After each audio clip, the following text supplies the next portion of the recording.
எனக்குன்னு வந்து இன்னொரு பிறவி இருக்கிற மாதிரி இருந்துச்சுன்னா நான் உண்மையிலே வந்து அடுத்த ஹிஸ்ட்ரி தான் எடுத்து படிச்சிருப்பேன். அந்த மாதிரி எனக்கு ஆர்வம் இப்போ முழு ஆர்வம் ஆகி போச்சு. இந்த செப்பேடியில் முழுமையாக வந்து படித்து அதை புரிஞ்சுக்கிட்டதுனால எனக்கு வந்து ஏறக்குறைய வந்து நான் ஏற்கனவே 2000 வருஷங்கள் பின்னோக்கி வாழ்ந்த மாதிரி எனக்கு ஃபீலிங் இருக்குது. கொல்லிமலையில் பார்த்தீங்கன்னா இது கன்றாயத்தில் அங்கே இருந்ததுக்கான பல சான்றுகள் இருக்குது. நம்முடைய முன்னோர்களுடைய வரலாற்று அறிவு ரொம்ப ரொம்ப பெருசு. எப்படி மருது பாண்டியர்கள் ஊமத்துறை இவங்க வந்து நடத்திய போர் தான் இந்தியாவுடைய முதல் சுதந்திர போர் அப்படின்னு நிறுவுவதற்கான எடுத்த முயற்சி. அதுவும் சாகித்ய அகாடமியில் வந்து நாமினேட் ஆச்சு.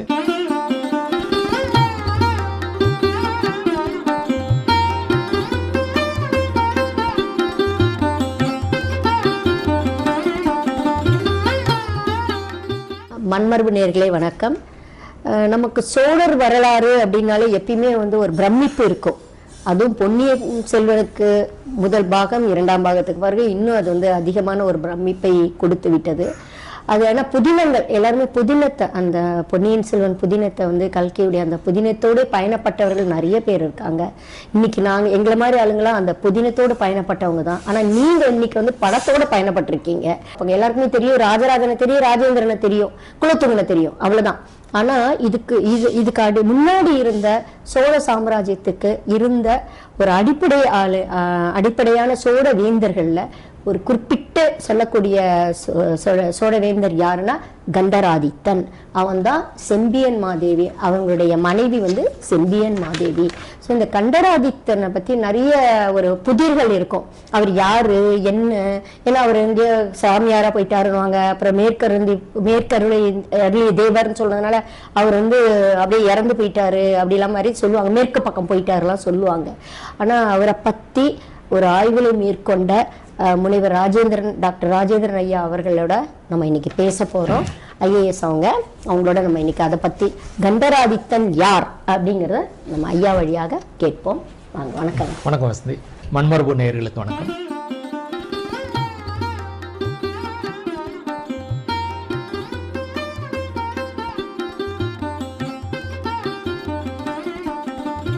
எனக்கு வந்து படிப்பு வந்து வரலாறு கிடையாது. நான் இப்போ வந்து பள்ளிக்காலத்தில் வரலாறு படிக்கலை. ஆனால் வரலாறுக்கு மேலே எனக்கு பெரிய ஆர்வம் இருந்தது. ஆனால் உங்களுக்கு தெரியும், ஒருத்தர் வீட்டிலேயே வந்து ஒரு நம்மளை மாதிரி ஒரு மிடில் கிளாஸ் ஆட்களுக்கு முதல் நோக்கமே வந்து அரசு வேலை வாங்குறது. அதனால அந்த நோக்கத்தினால வந்து நம்மளுடைய படிப்பு, நம்முடைய நோக்கம் எல்லாம் வேறு மாதிரி போயிடுச்சு. ஆர்வம் எல்லாமே வேறு மாதிரி போயிடுச்சு. ஸோ வேலைக்கு வந்த பின்னால் தான் நமக்கான ஒரு ஓய்வு கிடைச்சது. அந்த சமயத்தில் வந்து நம்மளால் இது வந்து கான்சன்ட்ரேட் பண்ண முடிஞ்சது. அதில் வரலாறு வந்து ஆனால் உண்மையிலே எனக்குன்னு வந்து இன்னொரு பிறவி இருக்கிற மாதிரி இருந்துச்சுன்னா நான் உண்மையிலே வந்து அடுத்த ஹிஸ்ட்ரி தான் எடுத்து படிச்சிருப்பேன். அந்த மாதிரி எனக்கு ஆர்வம் இப்போ முழு ஆர்வம் ஆகி போச்சு. இதை மாத்திரம் இல்லை, பல டாக்டர்ஸு, இன்ஜினியர்ஸு, நிறைய ஐஏஎஸ் ஐபிஎஸ் ஆஃபீஸர்ஸ் எல்லாருமே வந்து படித்தது வேறு. ஆனால் சர்வீஸுக்கு வந்த பின்னால் அவங்களுக்கு ஆர்வம் பூரா வந்து ஹிஸ்ட்ரி மேலே தான் இருக்குது. ஏன்னா நம்மளுடைய மரபு, அது நம்மளுடைய பண்பாடு, நம்மளுடைய கலாச்சாரம், நம்மளுடைய முன்னோடிகள் அவங்க எல்லாருமே.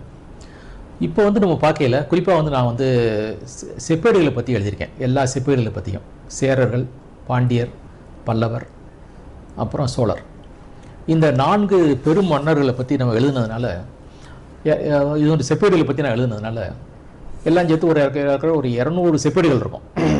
இந்த செப்பேடுகளை முழுமையாக வந்து படித்து அதை புரிஞ்சுக்கிட்டதுனால எனக்கு வந்து ஏறக்குறைய வந்து நான் ஏற்கனவே 2000 வருஷங்கள் பின்னோக்கி வாழ்ந்த மாதிரி எனக்கு ஃபீலிங் இருக்குது. அந்த காலத்தில் வாழ்ந்து பார்த்துருக்கேன்.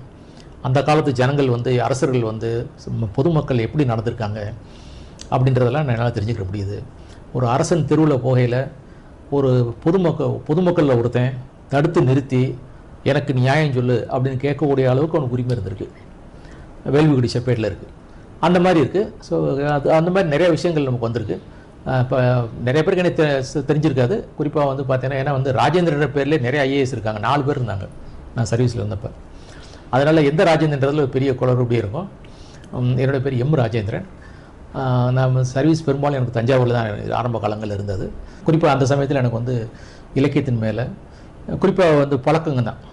டாக்டர் நாகசாமி பழக்கம் எனக்கு, அதே மாதிரி வசந்தி, பத்மாவதி, அப்புறம் வந்து குடவாயில் பாலசுப்ரமணியம், சி கோவிந்தராஜனார். ஃபஸ்ட்டு ஆரம்பம் எனக்கு சி கோவிந்தராஜன் தான் பழக்கம். முதல் கண்ணையை கோட்டை கண்டுபிடிப்பாளர் அவர் தான் பழக்கம் எனக்கு. அவரை பல இடங்கள் என்னை வந்து என்னுடைய புத்தகத்தில் ஒரு இடத்துல கூட எழுதியிருக்காரு. என்னை வந்து ஞான மகன் கூட சொல்லியிருக்காரு அவர். இத்தனைக்கு அவருக்கு ஏற்கனவே 6 பிள்ளை இருக்குது, பிள்ளை இருக்காம நம்மளையும் பிள்ளையாக வச்சுக்கிட்டாரு. ஸோ அந்த மாதிரி பார்த்தீங்கன்னா எல்லா ஆரம்பத்துலேருந்தே எனக்கு இந்த மாதிரி ஆட்கள்கிட்டே பழகுனதுனால எனக்கு இப்போயுமே வந்து என்னுடைய டிபார்ட்மெண்ட்டில் ஐஏஎஸில் கூட சில பேரை மறந்துடுவேன், ஐபிஎஸ்சில் பேரை மறந்துடுவேன். ஆர்கியாலஜியில் நீங்கள் யார் பேரை சொன்னால் கூட, எந்த ஆர்கியாலஜி பேரை சொன்னால் கூட நான் உடனே சொல்லிடுவேன். எந்த ஊரில் இருந்தால் ஊரில் சொன்னால் மாத்திரம் போதும். அந்த அளவுக்கு வந்து எனக்கு வந்து அவங்க மேலே ஒரு பெரிய ஈடுபாடு, ஆர்வம். ஸோ அதுதான் என்னை இந்த அளவுக்கு கொண்டு வந்தது. நான் எழுத ஆரம்பித்ததே வந்து ஏறக்குறைய 45 வயசுக்கு மேலே தான். ஆனால் என்னுடைய 60 வயசில் வந்து எனக்கு வந்து சாகித்ய அகாடமி சாத்தியமாச்சு. 60 வயசுனா, ஆனால் ஏற்கனவே 57 எனக்கு வந்து நான் அந்த ஃபைனல் ரவுண்டில் இருக்கேன். 2018 என்னுடைய வடகரை வம்சத்தின் வரலாறு அந்த ஃபைனல் ரவுண்ட்ஸில் இருந்தது. 10 புத்தகங்கள் இருந்தது, அதில் என்னுடைய ரவுண்ட்ஸில் இருந்தது.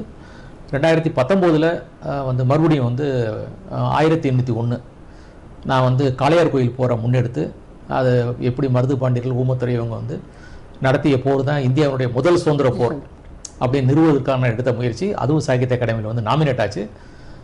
பட் ஆனால் அந்த வட்டம் செலக்ட் ஆகலை. 2020 வந்து என் புக் எதுவுமே நாமினேட் ஆகலை. 21 நாமினேட் ஆகலை. 22 வந்து என்னுடைய 2 புத்தகம் நாமினேட் ஆச்சு. ஒன்று வந்து 1801 ஆச்சு, அப்புறம் காலாபாணின்னு ஒன்று ஆச்சு. அதில் வந்து காலாபாணிக்கு சாகித்ய அகாடமி கிடச்சிது.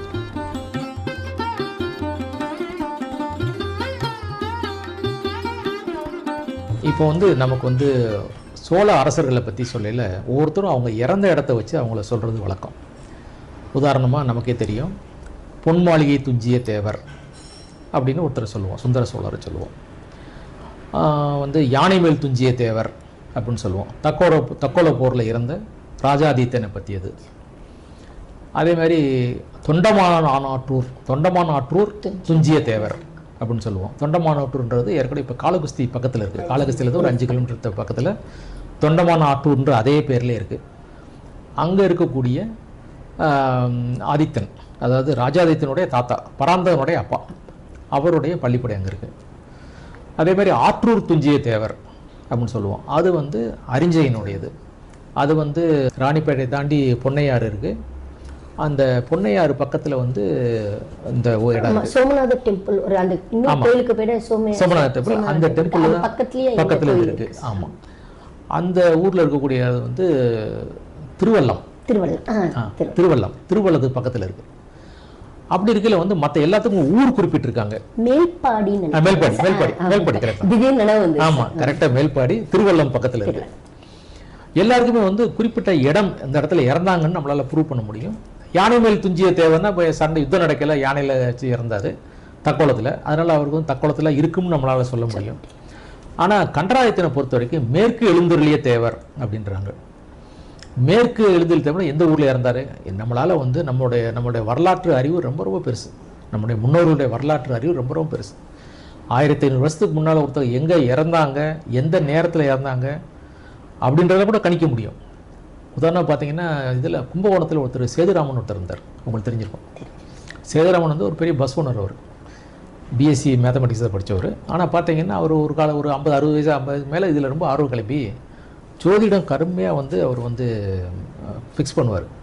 அவர் கண்டராயத்தினுடைய விழாவை வந்து பட்டமேற்பு எப்போ எடுத்து நடந்தது 948 டிசம்பர் 21 949 ஜனவரி 12 தேதி ஃபிக்ஸ் பண்ணுறாரு.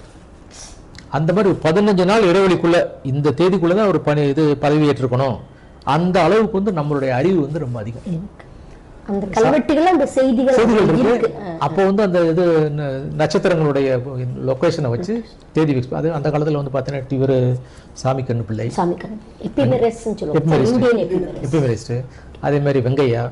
ஸோ இவங்கெல்லாம் வந்து நம்ம அளவுக்கு வந்து யார்கிட்ட இந்த தேதி நம்ம சொல்றக்கூடிய தேதியிலாம் அமெரிக்கான்ற ஒரு நாடே கிடையாது, இங்கிலாந்து ஒரு நாடே கிடையாது. நம்ம இவங்களுக்கெல்லாம் முற்பட்டவங்க. ஸோ நம்ம வந்து நம்மளுடைய முன்னோர்கள் எங்கே இறந்தாங்க அப்படின்னு நம்ம சொல்லியிருக்கோம். அதில் கண்டராயத்தை பற்றி சொல்லல மாத்திரம்தான் வந்து மேற்கு எழுந்தருளிய தேவர்னு வந்துருச்சு. இப்போ மேற்குனா வந்து அவர் எங்கேருந்து போயிருக்கணும், அவர் சொந்த ஊர் வந்து அவருக்கு வந்து பழையாறை தங்கியிருந்த இடம், அரசாட்சி செய்த இடம் வந்து தஞ்சாவூர். இந்த ஊருக்கு மேற்கு ஏதாவது ஊராக தான் இருக்கணும். மேற்குனா நீங்கள் எதை துறையூர்லேருந்து ஆரம்பிக்கலாம், துறையூர் இருக்கலாம். அதுக்கு அங்கிட்டு இவங்க சில பேர் வந்து சொன்னது வந்து பார்த்தீங்கன்னா வந்து நந்தி ஹில்ஸ் தான் சொன்னாங்க. நந்தி ஹில்ஸ்ன்றது பெங்களூர்லேருந்து ஒரு 80 கிலோமீட்டரில் இருக்குது நந்தி ஹில்ஸ். அங்கே ஒரு சிவன் கோயில் இருக்குது. நார்மலாக நம்ம என்ன நினைப்போம்னா ஒரு பள்ளிப்படை அப்படின்னாலே இறந்த இடம், பள்ளிப்படை அரசர்கள் இறந்த இடம் அப்படின்னா அங்கே ஒரு சிவன் கோயில் ஒன்று இருக்கும். அது கைலாசநாதன் பேர் வைப்பாங்க, வேற ஏதாவது பேர் வந்து அரசன் பேர் வைப்பாங்க. அப்படி இருக்க நம்ம என்ன நினச்சிட்டு இருந்தோம்னா நமக்கு சொல்லப்பட்டது நந்தி ஹில்ஸ் அப்படின்னு சொல்லிட்டு போயிடுவாங்க. ஆனால் வந்து நமக்கு வந்து இப்போ வந்து ஏற்பட்ட சில ஆராய்ச்சிகள் மூலமாக நம்மளால் வந்து அது கொல்லிமலையாக இருக்கலாம், அது இருக்கிறதுக்கு வாய்ப்புகள் ரொம்ப அதிகம் இருக்குது. ஏன்னா வந்து நந்தி ஹில்ஸில் வந்து வேறு எந்த கல்வெட்டுகள் எதுவுமே கிடையாது. ஒரே ஒரு சிவன் கோயில் இருக்குது, வேறு கல்வெட்டுகளோ மற்ற எந்த சான்றுகளும் கிடையாது. ஆனால் அதே சமயத்தில் கொல்லிமலையில் பார்த்தீங்கன்னா இது கன்றாயத்தில் அங்கே இருந்ததுக்கான பல சான்றுகள் இருக்குது. உதாரணமாக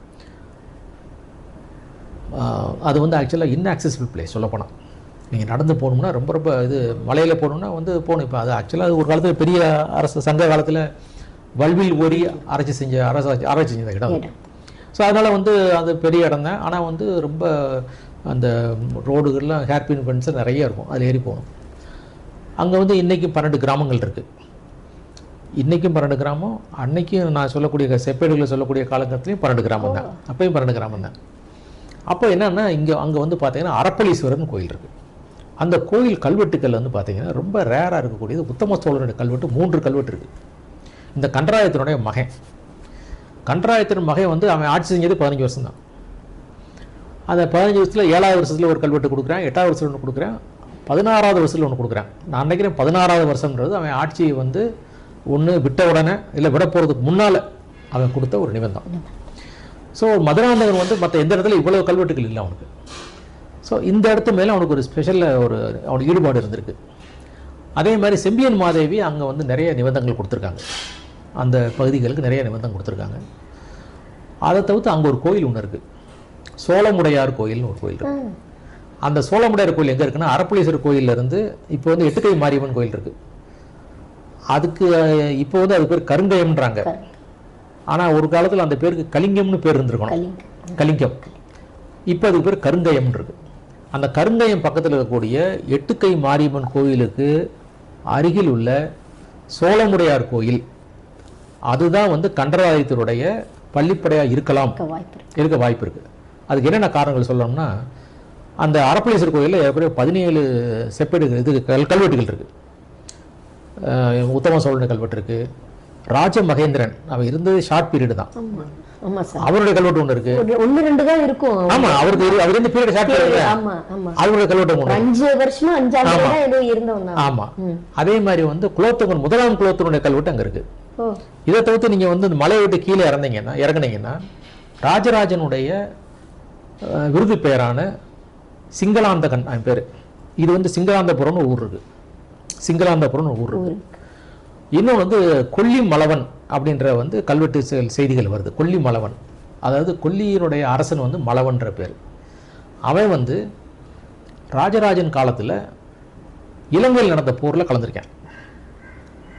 கலந்து அங்கே வந்து ஒரு 11 மணிக்கு, அப்போ எல்லாம் டைமில் இருந்திருக்கு போல தெரியுது. இப்போ நம்ம வந்து தேதி இறந்ததுக்கு தேதி சொல்கிறதே நம்ம நம்மால் பாதி பேர் தருமாறுறேன். ஆனால் 11 மணிக்கு நடந்த போரில் அவர் இறந்துருக்கார், அந்த கொல்லி மலவன். அந்த கொல்லி மலவன் வந்து இறந்தவுடைய நினைவாக அவருடைய மகன் வந்து, இது இந்த ஊர் பக்கத்தில் வந்து தூதூர்னு ஊர் இருக்குது.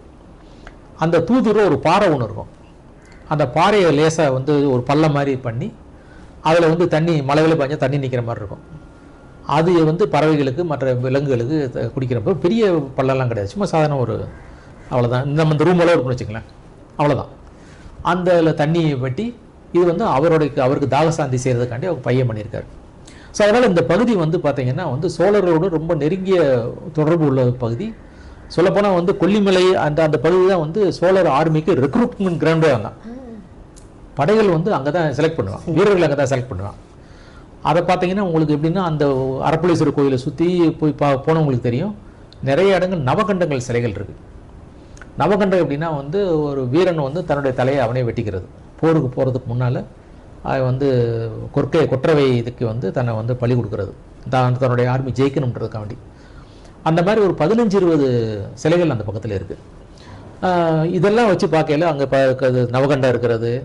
இன்னொன்று பெரிய அதிசயம் வசந்தி, நார்மலாக வந்து இந்த மாதிரி உயரமான இடங்கள்ல அங்கே ஒரு ஆகாய கங்கைன்னு எல்லாரும் ஒன்று இருக்குது, கோயிலாறு. அந்த ஆறுக்கு பேர் வந்து கோயிலாறு. அதில் தண்ணி போயிட்டுருப்போம். ரொம்ப அந்த நீர்வீழ்ச்சி ஒன்று இருக்குது. நார்மலாக நான் பார்த்த வரைக்கும் பெரும்பாலும் வந்து மலையில் இருக்கக்கூடிய இந்த நீர்வீழ்ச்சிகளில் பக்கத்தில் எங்கேயுமே வந்து நீர்நிலைகளில் வந்து மீன் இருக்காது. ஆனால் இங்கே இருக்குது. இந்த மீன் வந்து தோற்றமே வித்தியாசமாக இருக்கும். அதனுடைய முதுகில் வந்து கத்தியில் வெட்டுப்பட்டது மாதிரி இருக்கும் எல்லா மீன்களுக்கும். ஆமாம். ஆனால் நம்ம போய் அதை பார்த்தோம்னா கூட பார்த்தோம்னா இப்போ பார்த்துட்டு போய்க்கலாம். போய் பிடிக்கிறதோ அதை சமைக்கிறதோ எதுவும் அவங்க யாரும் செய்ய மாட்டாங்க, சமைக்கவும் மாட்டாங்க. ஆனால் ஒரு 500 வருஷத்துக்கு முன்னால் சில பேர் வந்து சில மாற்று மதத்தினர் வந்து என்ன பண்ணியிருக்காங்க, இந்த மீனை பிடிச்சி சாப்பிட்லான்னு பண்ணியிருக்காங்க. அப்போ அவங்க சொல்லியிருக்காங்க, இல்லைங்க இது வந்து பண்ணக்கூடாது, இந்த மீனை நாங்கள் வந்து வழிபாட்டுக்குரிய பொருளாக வச்சுருக்கோம். குறிப்பாக என்ன செய்வோம்னா அரப்பளீஸ்வரர் கோயிலில் வந்து பூஜை முடித்த உடனே இருக்கக்கூடிய நைவேத்தியத்தில் எடுத்து கொண்டு வந்து இந்த மீன்களுக்கு போடுவோம். இதை அதான் சாப்பிடுங்க, வேறு எதுவும் சாப்பிடாது. அதனால் இது செய்கிறதுல நாங்கள் சில நேரங்களில் சில வேண்டுதல்லாம் வச்சுக்கிடுவோம். அந்த வேண்டுதல் நாங்கள் நடந்துச்சுன்னா மூக்குத்தி செஞ்சு தங்கத்துலேயோ வெள்ளியிலையோ எங்களுடைய தகுதிக்கு ஏற்ற மாதிரி நாங்கள் செஞ்சு கொண்டு வந்து மீனுக்கு வந்து மாட்டி விட்டுருவோம். மீனுக்கு வலிச்சு பாட்டுக்கு இது வலிக்கிறதுனால கூட சந்தோஷமாக மாட்டி விட்டுருவோம் அப்படின்னு சொல்லியிருந்திருக்காங்க. இல்லை அதெல்லாம் நாங்கள் அப்படி தான் செய்வோம்னு செஞ்சுருக்காங்க. பட் அப்போ வந்து சமையல் பண்ணிக்கிட்டு இருக்கையிலே அங்கேருந்து கொதிக்க தண்ணியிலேருந்து அது குதிச்சு போனதாக அவங்க சொல்கிறாங்க. அதனால் அந்த வெட்டுப்பட்ட பகுதியை வந்து அதனுடைய தொடர்ச்சியாக இன்றைக்குள்ள மீன்களுக்கும் அந்த வெட்டு இருக்க மாதிரி இருக்குமான்னு சொல்கிறாங்க. பட் மீனை பார்த்துருக்கேன். பட் இந்த கதையை அதோடு சேர்ந்து வருது. இந்த கோயிலாறு, இந்த இடம் இதெல்லாம் வச்சு பார்க்கையில் இந்த முக்கியத்துவம், நவகண்டங்கள் இருக்குது, ரெக்ரூட்மெண்ட் கிரவுண்டாக இருந்தது. அதே சமயம் அந்த ஏரியாவில் இருக்கக்கூடிய ஒரு கோயில் சோழமுடையார் கோயில்ன்ற பேரில் இருக்கிறது. இதெல்லாம் வச்சு பார்க்கையில் இது வந்து கண்டராயத்தருடைய இதாக இருக்கலாம் அப்படின்னு நினைக்கிறேன். இன்னொன்று அந்த கோயில் பக்கத்திலே ஒன்று இருக்குது. அது எப்படின்னா ஒரு பாறையில் நீங்கள் வந்து மல்லாக்க படுக்கணும். படுக்கையில் வந்து அந்த கால் குதிங்காலை வந்து வச்சுக்கிறணும். வச்சு 2 குதிங்கால் வைக்கிற மாதிரி இருக்குது. அந்த குதிங்காலை வச்சுக்கிட்டு இப்போ தலையில் படுத்திங்கன்னா தலைக்கு மேடை மாதிரி இருக்கும், தலைகாணி மாதிரி இருக்கும். அந்த மாதிரி ஒரு தியானம் செய்கிறதுக்கு ஏற்ற பகுதியாக அந்த இடம் இருக்குது. ஸோ அந்த இடத்துல வந்து நம்ம வந்து இதை பார்த்துக்கிட்டு இருந்தோம். அப்போ வந்து என்ன சொன்னாங்கன்னா வந்து எனக்கு ஒரு ஃபோன் நம்ம என்ன கூப்பிட்டுருந்தாங்க. அதாவது இதுக்கு தஞ்சாவூரில் வந்து சதய விழா இப்போ நடக்கிறது இருந்துச்சு. அப்போ வந்து என்னுடைய பேரை இப்போ நான் சொன்னேன், இப்போ நான் வரல, இப்போ போடாதீங்கன்னு சொல்லியிருந்தேன். ஏன்னா எனக்கு சில வேலைகள் இருக்குது அந்த மாதிரி இருக்குன்னு சொல்லிட்டு இருந்தேன். சரி அவங்க என்ன பண்ணால் இப்போ பேச கேட்கல, என் பேச கேட்கல, அவங்க போட்டாங்க. ஸோ என் கூட வந்து அப்போ வந்து இவர் வந்தார், தெய்வநாயகமும் என் கூட இருந்தார். அப்போ அங்கே இருந்துகிட்டு இருந்தோம். அப்போ நான் சொன்னேன், சார் இது தெய்வநாயகம் இது சீக்கோ, இந்த மாதிரி எனக்கு இது இடம் வந்து பார்த்தா வந்து கண்டராயத்தருடைய இதாக இருந்த மாதிரி தெரியுது, தொடர்பு சம்மந்தப்பட்டதாக இருக்குது. ஏன்னா வந்து நந்தி ஹில்ஸை விட இதுக்கு வந்து நிறைய பாசிபிலிட்டிஸ் இருக்குது, ரெஃபரன்ஸ் நிறைய இருக்குது, எல்லாம் இருக்குது. அதனால வந்து இதுதான் கண்டராயத்தரோட இதாக இருக்கும் அப்படின்னு சொன்னேன். அப்படி நான் அப்படிங்களேம்மான்னு கேட்டுக்கிட்டு இருந்தப்போ அங்கேருந்து எனக்கு ஃபோன் பண்ணி சொன்னாங்க, சார் வந்து நான் ஏன் வரலன்றது காரணம் நான் சொல்லிடுறேன். ஏன்னா அந்த சமயத்தில் வந்து நிறைய அரசியல்வாதிகள் பேர்லாம் போட்டிருந்தாங்க. இப்போ நார்மலாக போடுவாங்களா, வந்து தப்பு ஒன்றும் இல்லை. பட் அந்த சமயத்தில் கொஞ்சம் அந்த இடத்துல வந்த நேரத்தில் கொஞ்சம் பெரும் பிரச்சனைகள் நடந்துகிட்டு இருந்த காலம் அது. அதனால் நான் அந்த இடத்துக்கு வேணான்னு நினச்சிட்டு இருந்தேன். சரி, ஆனால் வந்து அப்போ ஃபோன் பண்ணி சொன்னாங்க, சார் திடீர்னு Thanjavur by election date announce பண்ணிட்டாங்க, அதனால் எந்த அரசியல்வாதி வர முடியாது, நீங்கள் ஒரு ஆள் தான் வரணும்ட்டாங்க, நீங்கள் தான் வந்தாங்கன்னு வந்து பேசுட்டாங்க. அப்போ தான் நான் நினச்சேன், சரி அவர்கிட்ட தெய்வநாயகத்தை சொன்னேன், தெய்வநாயகம் பாருங்கள், இதை நம்ம வந்து ஒரு விஷயம் நடந்திருக்கு, இதை நம்ம வெளியே சொல்லணும்னு நினைக்கிறோம், ஆனால் அதை சொல்கிறதுக்கான நேரமும் காலமும் இடமும் வாச்சிருக்கு, ஒரு கூட்டி கொண்டு வருது. ஆனால் சரைய விழாவில் போய் எனக்கு நான் பேசினேன், இந்த மாதிரி வந்து மேற்கு எழுந்திரிலே தேவைன்றது இது வரைக்கும் நம்ம வந்து நந்தி ஹில்ஸ் சொல்லிகிட்டு இருக்கோம். பட்டு இப்போ இருக்கக்கூடிய சூழ்நிலையை வச்சு பார்க்கையில் இது வந்து கொல்லிமலையாக இருக்க வாய்ப்பு இருக்குது. கொல்லிமலை அது குறிப்பாக வந்து அந்த சோழமுடையார் கோயில், அந்த சோழமுடையார் கோயில் அந்த பள்ளிப்படை கூடிய அத்தனை லட்சத்தோடு இருக்கும், பரிவார தேவதையே கிடையாது. அந்த இது இருக்குது, சோழர் காலத்து நந்தி இருக்குது, அப்புறம் வந்து துவாரபாலர்கள் கிடையாது, லிங்கம் மட்டும்தான் இருக்குது, இன்னைக்கு அதே தான் இருக்குது.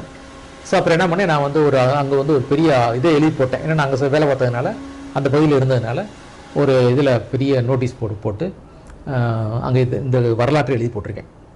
சோழமுடையார் கோயில் தான் கண்டராயத்தனுடைய வந்து பள்ளிப்படையாக இருக்கலாம் அப்படின்னு சொல்லி. எவ்வளோ பெரிய ஒரு இல்லை, நானும் பார்த்துருக்கேன் சார். இந்த நம்ம திருக்கோயிலூர் போகிற வழியில் கண்டாச்சிபுரம் விழுப்புரம் அந்த அரகண்டன் அந்த ரோடில் இருக்கும் சார் கண்டாச்சிபுரம். இல்லை அந்த காலத்தில் அப்படி சொல்லுவாங்க சார். ஏன்னா என்னுடைய இயக்குனர் வந்து கு தாமோதரன் சார், அவர் வந்து விழுப்புரத்துக்காரர். அவருக்கு வந்து அந்த கிளைம் பண்ணிப்பார், கண்டாச்சிபுரம் எங்கெல்லாம், கண்டமங்கலம் இதெல்லாம் வந்து விழுப்புரம் மாவட்டத்தில் இருக்கு. ஆனால் இப்போ நீங்க அது கண்டாச்சிபுரம், ஏன்னா அந்த மேல மலை மேல ஒரு சிவன் கோயில் இருக்கு கண்டாச்சிபுரத்துல. பட் அது இருக்க வாய்ப்புகள் வந்து இப்போ நீங்க சொல்றத பார்க்கும்போது அது இல்ல. ஏன்னா அவருடைய புத்தகத்துல அவர் போட்டிருக்காரு, விழுப்புரம் மாவட்ட விழுப்புரம் மாவட்ட தொல்லியல் கையேடுன்னு ஒண்ணு போட்டுருக்காரு. அதுல சொல்லியிருப்பாரு அவரு கண்டராட்சிபுரம் வந்து கண்டராதித்தனுடைய இடம் தான் அப்படின்ட்டு.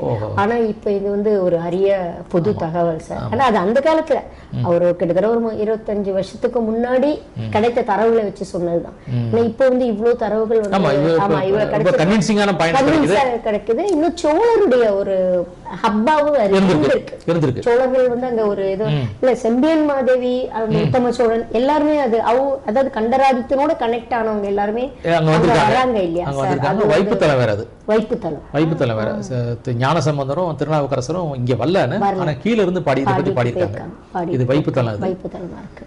இல்ல சார், அந்த வல்வில் ஓரினாலே எனக்கு ஒரு சிலிர்ப்பு இருக்கும் சார். அது ஏன்னா ஒரு மாபெரும் வீரன் அவங்க இல்லைங்களா சார்? அந்த கோயிலுக்கு வந்து அவங்க வந்து செம்பியன் மாதேவி வந்து 100 களஞ்சி பொன் கொடுத்துருக்காங்க. கல்வெட்டுல இருக்கு. 100 களஞ்சினா ஏறக்குறைய இன்னைக்கு வந்து ஒரு 70 பவுன் வச்சுக்கலாம். ஆனா அந்த கோயில்ல இந்த கல்வெட்டு இல்ல சார். நம்ம சோழமுடியார்ல இல்ல இருக்கிற கல்வெட்டு எல்லாமே அரப்பளீஸ்வரர்ல தான் இருக்கு. பட் ரெண்டுக்கு ஒரு 4-5 கிலோமீட்டர் இருக்கும். அது கிடையாது, அவங்களும் சொல்லியிருக்காங்க, அப்பயே சொல்லியிருக்காங்க. அந்த கல்வெட்டிலே வந்து 12 கிராமங்களுக்கு வந்து ஒவ்வொரு மாதமும் சங்கராந்தி அன்னைக்கு வந்து சில உதவிகள் செய்யணும், தானம் செய்யணும்னு போட்டிருக்காங்க. அதே கணக்கு தான் இன்னைக்கு இருக்கு. அதே 12 கிராமங்கள் தான் இன்னைக்கு இருக்கு. அதே மாதிரி தான் அங்கே வந்து தமிழ் பேசக்கூடிய மலையாளிகள் இருக்காங்க. மலையாளிகள் தான் அவங்க. மலையாளினா அந்த மலையாளி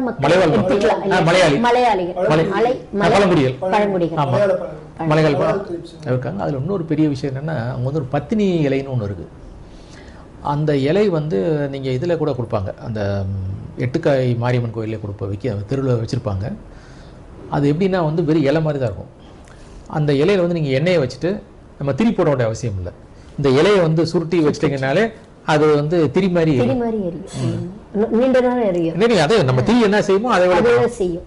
ஆனா எண்ணெய் மட்டும் எண்ணெய் ஊற்றணும். சூப்பர் சார், நல்ல சிறப்பு தான் இது சார். இது வரைக்கும் சிறப்பான தகவல்களை வந்து அதுவும் கண்டராதித்தன் அப்படிங்கிறனாலே இப்ப கண்டராதித்தனை நோக்கி இப்ப எல்லாரும் கொல்லிமலைக்கு போக ஆரம்பிச்சிருவாங்கன்னு நினைக்கிறேன் நான். அது என்னன்னு ஒரு இந்த மலைவாழ் உண்மையிலே கண்டராதித்தர் வந்து ரொம்ப பெருமைக்குரியவர். ஏன்னா வந்து அவர் எழுதின திருவிசைப்பா அது வந்து தேவார பாடல்கள் அது ஒண்ணு. ஒரு மிகப்பெரிய வந்து ஒரு ஞானி, அவர் சிவபக்தர். அவர் சம்பந்தப்பட்ட எல்லாருமே சிவபக்தர்கள் தான். அவர் மனைவி சிவபக்தை, அவருடைய பையன் சிவபக்தன், அவருடைய பேரை வந்து கோயிலுக்கான அதிகாரி. அந்த மாதிரி கோனேரி ராஜபுரத்துல ஒரு இது கூட இருக்கும் சார். அது கோனேரி ராஜபுரத்துல ஒரு பேனல் இருக்கும். அதை வந்து அவர் சாமி கும்பிட்டு இருக்கிற மாதிரி செம்பியன் மாதிரி கொஞ்சம் அருகில் இருக்கிற மாதிரி ஒரு பேனல் இருக்கும். ஆமா சார். ஏன்னா இது சும்மா ஒரு தகவலா சொன்னேன். ஏன்னா அவ்வளவு பெரிய சிவபக்தன் அப்படிங்கன்னா அவ்வளவு கோயில்கள் வந்து செம்பியன் மாதேவி உண்மையிலே சார் செம்பியன் மாதேவி தான் அந்த கோயில்களுக்கு ஒரு செங்கல்லால இருந்த கோயில்களை வந்து கற்றளியாக மாற்றுறதுக்கு அவங்க தான். ஸோ அவங்க கணவர்கிட்டேன்னு வந்த அந்த ஒரு இதுதான் அவங்க வந்து ஏறக்குறைய 6 பேரரசர்களுக்கு அவங்க வந்து வழிகாட்டியா இருந்தாங்க. 6 பேரரசர்களுக்கு கண்டராதித்தன் தொடங்கி கண்டராதித்தன், உத்தம சோழன், சுந்தர சோழன், அரிஞ்சயன் கூட அரிஞ்சயன் ஒரு குழந்தைனார் தானே அவருக்கு. அரிஞ்சயன், சுந்தர சோழன், ராஜராஜன், ராஜேந்திரன் 6 பேருக்கு அவங்க வழிகாட்டி. உண்மையான ராஜமாதான்னா அவங்க தான். வந்து இந்த சோழ பேரரசுக்கு என்ன வேணும், யார் வந்து இந்த சோழ பேரரசில் இருந்தால் இந்த சோழ பேரரசு நிலைச்சிருக்குன்னு சொல்லி தன்னுடைய கணவனை வந்து கொஞ்சம் விட்ரா பண்ண வச்சவங்க, மகனை வந்து விட்ரா பண்ண வச்சவங்க. யோசிச்சு பாருங்க, மகனை வந்து யாரும் தேர்ந்தெடுப்பாங்களா, கொடுப்பாங்களா, இல்லை கொழுந்தனார் கொடுப்பாங்களா, கொழுந்தனார் மகனு கொடுப்பாங்களா? அந்த மாதிரி அவங்க வந்து ஒரு பெரிய ஞானி. அவங்க இல்லை, அவங்க வந்து அரசு, அவங்க வந்து அரசை நோக்கி தான் குடும்பத்தை நினைக்கல. ஒரு அரசு வந்து சிறப்பாக, அதனாலதான் அவங்க இன்னைக்கு எல்லாரும் நினைச்சிட்டு இருக்கோம். நம்ம நினைச்சிட்டு. ஆமா, கண்டிப்பா குடும்பத்தை நினைச்சிருந்தாங்க, யாரும் நினைக்க போறது இல்லை அவங்கள. மிக்க மகிழ்ச்சி சார். நமக்கு வந்து செம்பியன் மாதேவியோட கண்டராதித்தனோட பயணம் செஞ்சோம். அடுத்த தகவல்கள் வந்து நீங்க சொல்லணும் சார், நீங்க எங்களுக்கு மண்மரபு நேயர்களுக்கு. மிக்க மகிழ்ச்சி, நன்றி சார். மண்மரபு நேயர்களே, இது வரைக்கும் வந்து மிகச்சிறந்த தரவுகளை அளித்த நம்முடைய டாக்டர் மு ராஜேந்திரன் ஐஏஎஸ் அவர்களுக்கு நம்ம மனமார நன்றியை தெரிவிச்சுக்கணும். நீங்கள் எல்லாரும் இப்போ வந்து கண்டராதித்தனை தேடி நீங்கள் போகலாம். கொல்லிமலைக்கு போய் பார்த்துட்டு வாங்க. சார் சொன்ன கோயில்களுக்கு அந்த மீன் இந்த தரவுகளையும் பார்த்துட்டு வாங்க. அதுக்கு எந்த ஊரும் விளைவிக்காதீங்க, போய் பார்த்துட்டு வாங்க. அதுதான், ஏன்னா அது நம்மளுடைய வரலாற்று ஆர்வலர்களுக்கு ஒரு சில ஆர்வம் ரொம்ப அதிகமாக இருந்து அதை வந்து வேறு மாதிரி அவங்க கொண்டு போயிடுறாங்க. அதனால தான் சொல்கிறேன். மண்பர் நேயர்களே வணக்கம். சப்ஸ்கிரைப் பண்ணிடுங்க, பெல் பட்டன் அழுத்திடுங்க. எங்களோட இன்னும் பயணம் செய்யுங்க. இன்னும் ஆளுமைகளை நம்ம வந்து பார்ப்போம். நம்ம ராஜேந்திரன் ஐயாவோட இன்னும் நம்ம பயணம் செய்ய போகிறோம். அவர் எங்கேயோ போகிற இடத்துக்குலாம் கூட நம்ம போகலாம். அவர்கிட்ட கேட்டால் மிக எளிய மனிதர். அவங்க சொன்னால் வாங்க அப்படின்ட்டு கூப்பிட்டு போகிற ஒருத்தர் மிக சிறந்த ஆளுமை. அவர் எளியவர். ஐஏஎஸ்ஸாக இருந்தாலும் ஒரு எளிய ஐஏஎஸ்ஸாக நாங்கள் அவரை வந்து எங்களுடைய ஒரு என்ன சொல்கிறது, அவர் அதிகாரியாக இருந்தாலும் அவரோட நாங்கள் நீண்டு ஒரு இதுவாக பேசுவோம். நாங்கள் அந்த மாதிரி ஒரு மனித சார் அவங்க. அதனால் மிக்க மகிழ்ச்சி. நன்றி. வாங்க எங்களோட இணைந்திருங்க, எங்களோட பயணம் செய்யுங்க. நன்றி, வணக்கம்.